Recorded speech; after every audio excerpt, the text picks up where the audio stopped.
No. There were themes, there were choreography, there was costume. It was proper dancing. Like They used to it was a whole Where did you set, get it was the a whole idea? show. It wasn't proper dancing, but maybe tell us, like what it is that maybe favored you so much than most other DJs on that platform, because there were DJs on that platform who are more popular, like they were known more than you, but what is it exactly that you think favored you the most that made you one of the most popular DJs on that platform? So I think it's a combination of many things. First of all, having the dancers, and I put that in quotation marks, because they're actually, like, one of them is now my wife, and the other one is my very good friend. So the whole premise of how it started was, the pandemic was going on. I saw a post that they're putting together a schedule for DJs, and I commented on there. Sounds like something fun to do. So I was given an 8 p.m. slot on day one. So I got home. What day of the week was that? It was Do a you Saturday. remember? Okay. Yeah. Got it. I got home from work. I set up the camera and whatever, and I started DJing. I went live and I started DJing, and we happened to be home with some friends. Ida was at home. We were there, and as I started DJing, the vibe started catching, and In the house. Yeah, in the house, and the ladies who are at home decided to enjoy themselves, and suddenly that became a phenomenon. Yes. Right? And so that day... So it wasn't planned? It was not planned. Okay. No, there was nothing about it that was planned. And so I DJ'd for an hour, and then I went off, and I got a call, and I was told, what, 1 hour to see, I need to get back on. And I got back on. So I think that first day I played for like 3 hours. And then the next day, the messages kept coming on Sunday, so I was told on Sunday, oh, you need to get back. But on Saturday, when I was going live, I had just put the phone, and so you could hear us talking, you could hear all the commotion going on in the background. It was by no means a high-level production. It was just my phone on a tripod stand, and it was picking up whatever audio is picked up by the speaker that's playing and by people talking and everything. So that morning, I went to Guitar Center. I bought some gadgets. I came, I plugged them up. So now we were having some better quality sound. Okay. And so on Sunday, we had some good quality sound. And then as time went on, I kept on investing in better equipment and better things, to the point where I wired my whole house with Cat 6 cable so I could have a wired connection as opposed to Wi-Fi. I called my internet service provider and upgraded my internet service. Wow. We went in and did a lot more. And when I say it was a combination of things, there was a couple of things. Number one, the dancers. Number two, we kind of gave ourselves a lot of pride on putting together a quality production. We did not want to just do something for the sake of doing it. We wanted to do it to make it good. We were representing ourselves there, and we wanted it to be a top-notch production. And as top-notch as we could make it with the resources we had at hand. We didn't have the unlimited resources, so and at that time there was a lot of these live streaming things like cameras and microphones and things that are required that were on back order like crazy during the pandemic, because a lot of people were doing Logitech. There was a lot of working from home, and people were really doing a lot of things online. Live streaming was the way to go, so things were on back order, and we were MacGyvering some things, and so I think my experience growing up wiring things and setting up sound systems from a very young age came into play there. Before we know it, we are adding another laptop to be able to handle production. We're doing this, we're doing that. So it really just grew from there. So like I said, it's really and then we had friends joining in, and then we had DJ Shinsky join in, and that really ended up being one of the beginnings of a relationship that DJ Shinsky and I started that has proceeded to continue into a lot bigger things over time. Wow, and just going back again to that club, COVID, I think this was a very emotional moment for a lot of people because the world was falling apart. No, that's one that people quickly forget right now. Like literally everything was falling apart. People were losing jobs. Like people were dying. There was so much that was going on at that particular time. And then now you're stuck at home. Like you're stuck Right. at home and you don't know what to do.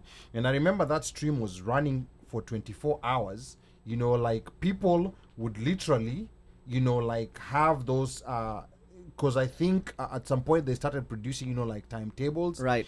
So people would have, like timetables, I know at a certain point, Ntenda Ntalala, at 3 a.m., it's a certain DJ I like, Ntamka. So there was something that kept people going. And then people were interacting, like in the comments yeah. and everything. I believe even some babies, like were produced, like from interactions that came through those comments. Because people got to know each other. And people, now started communicating with each other directly. So it was a very interesting social experience. I can see a lot of comments are coming in. Oh, wow. And Junoburu says, Alibadawi even tip. Yes. Like your tip, by the way. Yeah. Like me, I'm one of those people, like, I'm not just going to tip you just share manini. So me, that tip, like it came from the heart. But Ruth, couple of comments coming in thick and fast. Let us know what people are saying. Okay, let me see. Let's start. Wow, people have been commenting. Let me try on YouTube for a quick second before you jump onto that one. Yes, go to YouTube. So Near Generational over here has been on, said hi to everybody. And then so she has a question for you, Sunny. She says, what are your personal favorite genres of music? My favorite genres of music. I like, so right now I really like Amapiano. Okay. I like gengeton, genge. I like reggae. I like dancehall. I like soca. I like soul. I like 90s. I like rock.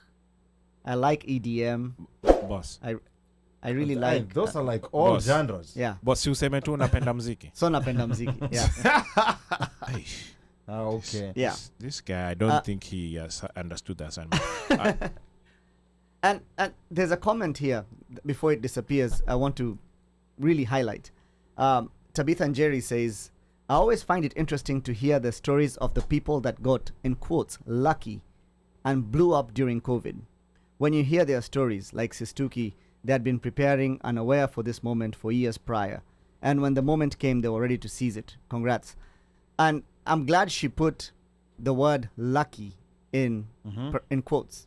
Because if there was so many things that had happened in my life leading up to those moments. Okay. My experience with being able to produce and do those things. Yes. My ability to I had been DJing for so long, so it's not like something that I just started doing that time. Yeah. So a lot of people feel like, oh, this is someone that just started DJing and then COVID happened and this guy just blew up and so there's a lot of experience behind it. There's a lot of I'd say even maturity in the industry that came through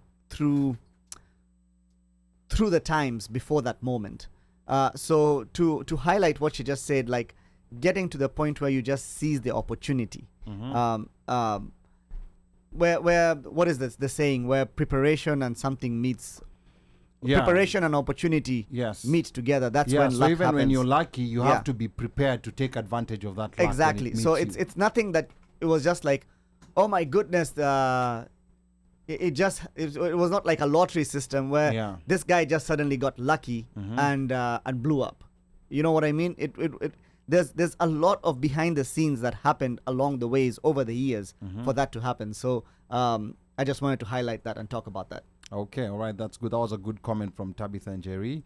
And then, again, like the number to call is 202-683-4570. Press *5 to speak for those who want the free ticket. The question again, remind us the question again. What is my drink of choice on the Sunday Wind Down podcast? All right, so whoever gets it right gets a free ticket to SISTUKI's show tomorrow at Hakuna Matata Grill. That's Saturday, the 30th of September at the Hakuna Matata Grill. And then I can see Andrew Ngugi here says, great to hear the genesis of the SISTUKI machine.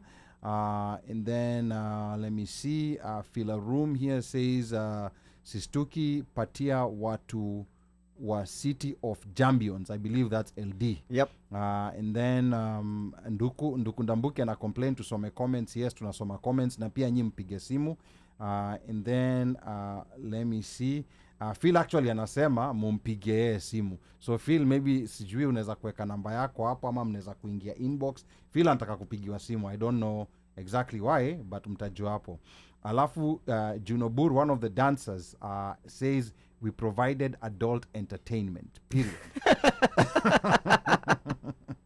Okay. Yep, then, she's the comedian of the family. Yes, and then Slayer Nasema, my favorite was the one you had the glowing things. Me, that day, I did not even know exactly what was going on. That was amazing. That was amazing. Yeah, that that lights experience, I've never seen something like that before. And then hapa Pablo anasema kumbe the dancers with the leopard suits were you and Ida. Well, I think Pablo is saying he's discovering right now. And then let me see. And then they were even on Citizen TV. Yeah, I do remember there was something that was aired on Citizen TV. I can't remember exactly. We did it remotely. It was remote for Citizen TV. It was live on Citizen TV, but we did it remotely from my studio. Okay. Was it that show Wabebe Willis 10 Raburu? over 10, yeah. 10 over 10. Yeah, so okay. we did that remotely from here during the pandemic, and then when I went to Kenya, we were on it in person. Wow. Ida and I were both on it in person, Okay. yeah. All right. There was excitement for 200 plus viewers for that set. No, your sets had way So more. I think Phil is talking about the very first one. Or the very first So one. that was the first time that platform broke 200 viewers on the first day. Okay. When we came back on Sunday, we broke 1,000. Yeah, Yes. you're the first guest Yeah. to break You're 1,000. the Yeah, first yeah. guest to break 1,000 Yep. viewers. Oh, wow. That was amazing.